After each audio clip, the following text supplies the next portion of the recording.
तो आ गए आप लोग, तो वीडियो फुल वॉच करके जाइएगा, बिना फुल वॉच किए कहीं जाना नहीं है, ठीक है।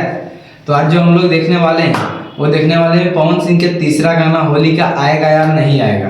तो अभी जैसे कि आप लोग जानते होंगे कि पवन सिंह का अभी तक होली में 2 गाना आ चुका है। तीसरा गाना आने के बारे में चर्चा तो हुआ था, लेकिन अभी तक पोस्टर ना आया है, ना ट्रेलर है, ना सॉन्ग आया है, पोस्टर ही नहीं आया। मतलब वही बताने वाले हैं आपको कि तीसरा गाना आएगा या नहीं आएगा, या अगले साल आएगा होली में। पवन सिंह जैसे बोले थे कि इवेंट में, काला माटी का इवेंट हो रहा था, उसमें बोले थे कल या परसों तक पोस्टर छोड़ने का प्रयास करेंगे, लेकिन अभी तक हो चुका है 6-7 दिन हो चुका है, लेकिन अभी तक ना पोस्टर आया है ना गाने का आता पता कुछ है।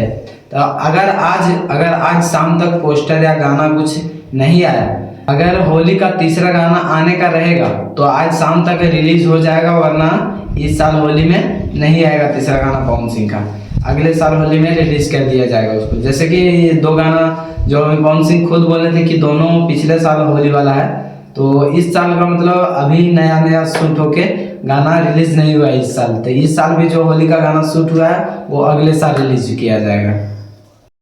तो आपको दूसरा अपडेट बता देता हूँ कि इस बार खेसारी के बर्थडे पर कुछ अलग ही धमाका होने वाला है। समझ में आ रहा है कि खेसारी लाल कुछ बड़ा ही धमाका करने वाले हैं। जैसे पवन सिंह हर साल अपने बर्थडे पर कुछ नया गाना रिलीज करते हैं, मतलब कुछ पावर वाला गाना रिलीज करते हैं, वैसे ही शायद इस बार भी खेसारी अपने नए अंदाज में वापस आ सकते हैं और खेसारी अपने गाने के लिए कमबैक भी कर सकते हैं अपने बर्थडे पर।